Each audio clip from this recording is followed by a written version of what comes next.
Mbote lisusu bandeko nangai na bandeko oyangai, quelques minutes d'information, d'actualité. Échange ndenge tomesana kokuta na biso na bino bandeko nangai. Tobeta masolo ya mboka, tobeta masolo ya Congo na quelques minutes oyo parce que votre temps est si précieux. Bandeko nangai oyo bokolanda biso na Tchangu, bandeko nangai oyo bokolanda biso kuna na Malweka, bino bandeko bozana Sangamamba. Toza ana Kinshasa capitale ya mboka nangai. Na Butembo lobi e yindaki pambate babomaki ndeko moko ko utazo uta musala na ye vers 23h akuta batu baloja ye babal na nzoto na sima nango bazwi ba papi macheti ne bembe na ye. Est-ce que za pona ko effacer ba trace to ezandenge nini? Yango yindaki makasi lobi bandeko nangai. Masolo mususu oyo eza question na lingi ko aborder yango te avant que bino bo pesangani na koloba. Na lobi question oyo na lobi ko aborder yango te avant que bino bo pesanga maloba. Tokomi na ngonga oyo toyoki que c'est tout le monde qui appelle à l'unité de l'opposition. Tomoni photo oyo ko tambolaka na ba réseaux sociaux. Antipas Mbusa Nyamwisi, Dr Mbungana ya MLC, Vital Kamere, Moïse Katumbi Chapwe, Félix Tshisekedi. Ce que Tali Bazawa na batelemi bakangi photo. Avant que ngana sa la commentaire, bo pesanga position na bino par rapport ya démarche wana. Est-ce que boza pour? Si oui, pona nini? Si non, pona nini? Deuxième appel, c'est un discours ya Honoré Ngwanda, un peu un discours différent d'autres discours, à Tenaka, bien que ngai nazal lecteur ya ba livre ya Honoré Ngwanda. Dans ce livre, oyo ekomama to oyo akoma eza différent na oyo apare kwa kosala na batu na bango na lobi boy na ba écrit ya Honoré Ngwanda VH na comportement ya batu apare ko, ce sont deux choses très différentes, le jour et la nuit. Est-ce que c'est parce que Honoré Ngwanda n'est pas compris par ba oyo bazo prétendre kozala batu na ye na kati apare ko kota parti na yebi kota sans comprendre l'idéologie, ou bien c'est parce que eza la même maladie que souffre la RDC, non respect à ba loi ba texte zawa na salela ngo mutu alingi ko sala te. Donc oyo eza mususu Ngwanda azali ko prôner, oyo pe batu na ye entre guillemets bazali ko sala, parce que ce sont des polémiques. Lelo il y a ce discours, il y a VH, appelant à l'unité.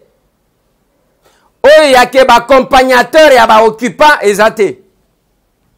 Dans ce discours, Honoré Ngwanda à reconnaître qu'il y a l'opposition. Ba opposant pe bazali. Cet appel à l'unité, bino bozali pour nango, to bozali contre nango. Si oui, pona nini? Sinon pona nini? La même chose pour Bamotia. Oyo chaque jour ezalaki ba publication ndenga keko kutana na chibala. Lelo atindi batu na ye na limité pour que ba kene kokutana na Jean-Marc Kabundi. Donc attendre encore la main na rasop. Oyo azalaki ko attaquer Tongo midi pourquoi? Quelle est votre position par rapport ya bapel nyonso tu wana ya unité? Bande konangai na senga ka ketozo quand même un peu de la hauteur quoi. Quand il y a des questions et réflexions, ba idée ya kopesana, ceux qui ozana ngote kokota te parce que ekobima un peu ridicule parce que les gens sans niveau musala na bango kofinga kochola. Ceux qui tokoti kopesana makanisi. Comment vous accueillez cet appel à l'unité? Ezali ko uta bipai na bipai. Je ne vais pas commenter. Na leki na likambu mususu. Lobi bande konangai bakangi ba jeune moko na église catholique. Na paroisse oya Notre-Dame du Congo. Bakenda kuna babanda kobeta ba siffler ko déranger messe. Heureusement l'église catholique baza quand même organisé. Batie loboko sur l'un na bango. Allez ba memie kuna. Le monsieur passait aux aveux que c'était membre du gouvernement a recruté qui ba jeune wana bakende ko sala mobulu na kati ya église ndako nzambe. Mais ça c'est d'un côté. Toujours le même dimanche Koko Nyangi oyo toyebite wapi bakosuka na luzolo pona koteka biloko ya l'état spoliation. Secrétaire général adjoint à la majorité présidentielle, professeur de son état qui a étudié au Japon, Mwana Kalima, ainsi de suite. Awa tangu tozoloba kolukate kemba, je vais le traduire en justice. Il y a un dossier là-bas. Yomo kolobaki que okobimisa wa vérité. Mais yena kabange numbi mokolo arrêté oya makambo soko pao 968 parcelles ba ministre mi balewan. Bake o toke kokutana na ba étudiants. Non, vous ne pouvez pas céder à la manipulation, nous avons besoin de la paix. D'un côté, bazo prôner paix. De l'autre côté, batindi batu l'église catholique, bakende kosala mobulu. Nani alingi kimiate. Masolo bande konangai, toko mile la chaque jour que tozana mbongo te. Mais entre-temps, nous créons ba crise. Tutu Salumu, gouverneur ya Maniema, na Efsa Kibino, akwei, Kamanda ya Lomami, azali ko pikle na nou mouke, mais nous savons qu'il y a kokweya. Ndenge toko lo baboy, na bazwele, crise ya makase ezali ko sekoué kuna, na Sankuru, crise ezali ko sekoué kuna, ba province misatu basi babandi campagne ya ba gouverneur Mongala, Kasai Central et puis Équateur. Mais toko le lambongo, mais entre-temps allez, ce que tali ticket de la majorité. Botinda kaba ticket na bino ya majorité to boité.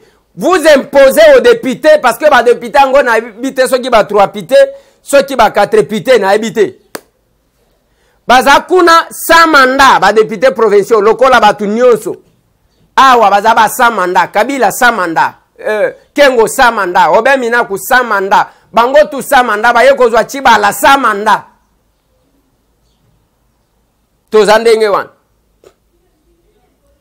Mais tango kotala, ba organisation ya élection ba gouverneur, ça demande l'argent oui ou non? Oui. Mais mbongo kobimaka, vous faites à dessein pour que un jour vous puissiez sous raison. Parce que vous organisez à 3. Mi baleo tout salou à chaque pays. Kamanda zo kwe. Et ça lit déjà combien? Boko ya lisu ko organiser. Boko za la botie oyo. Après lobby kuna ba kwe ici. Parce que ba réalité est contraire. J'ai déploré du fait que bande konanga ya top Congo ba yamba ki mwana mboka mova sakani.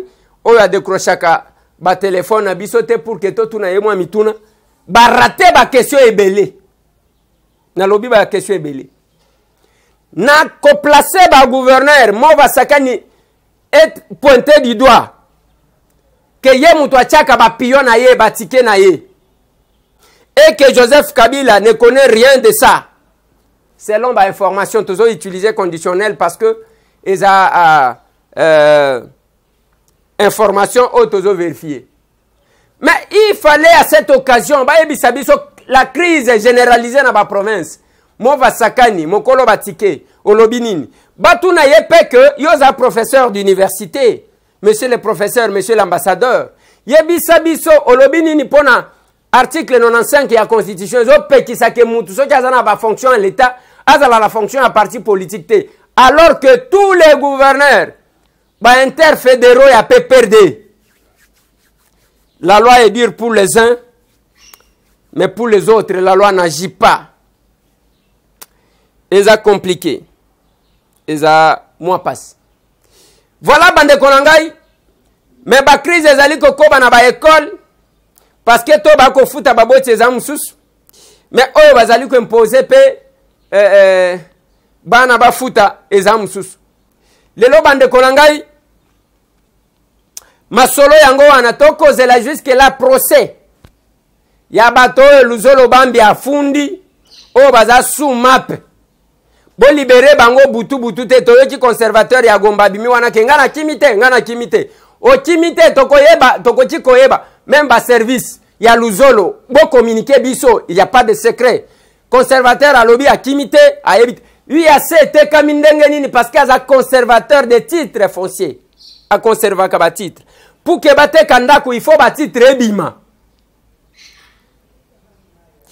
eza ba masolo wana bande konanga tozozela audience foraine ya ba miyibi ya mbongo wa Congo. Maintenant lobby na bino budget à 4 milliards pour un peuple estimé à 80 millions d'habitants.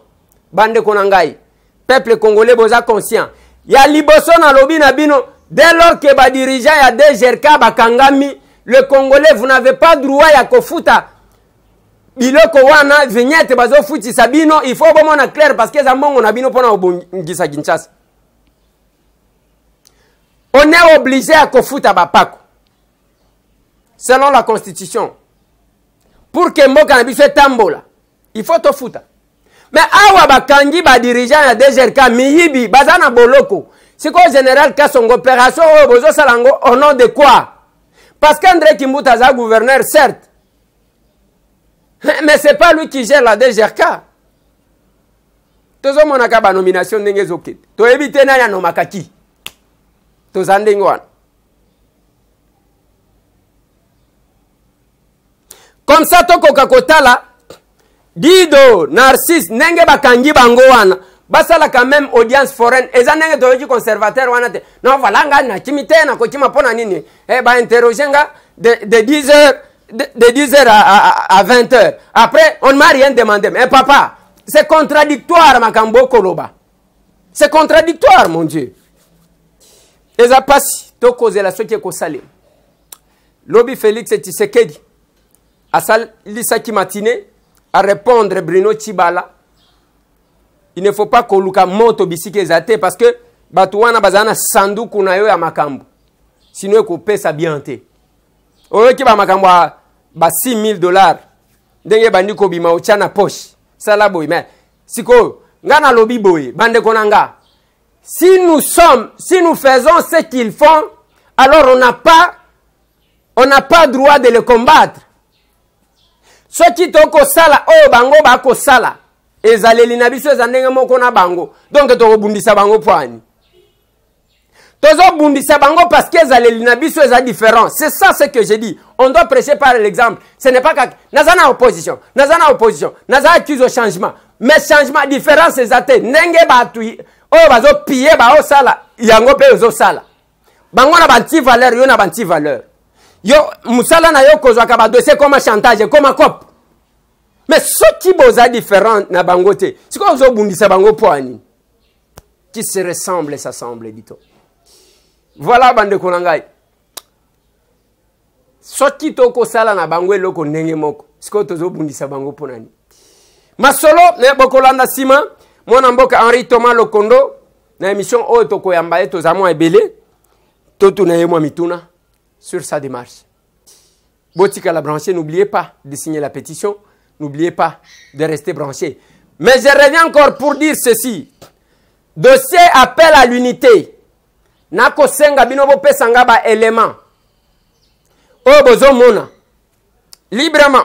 Et je ferai l'émission avec les commentaires de tout le monde. Ouais. Ouais. Bien que ba commentaire tangu batu bazo sala na parvenaka komona kombote soki na suka wano che kombo na yo na koloba ndeko boye avant di place boye ya ye position za boye. Appel à l'unité. Discours ya Honoré Ngwanda. Oyo rencontre à Vital Kamerhe na ba Moïse Katumbi ba Félix Tshisekedi. Appel ya ba Gabriel Mokia. Bino bozo mona ngo ndenge nini. Merci. Tomonai.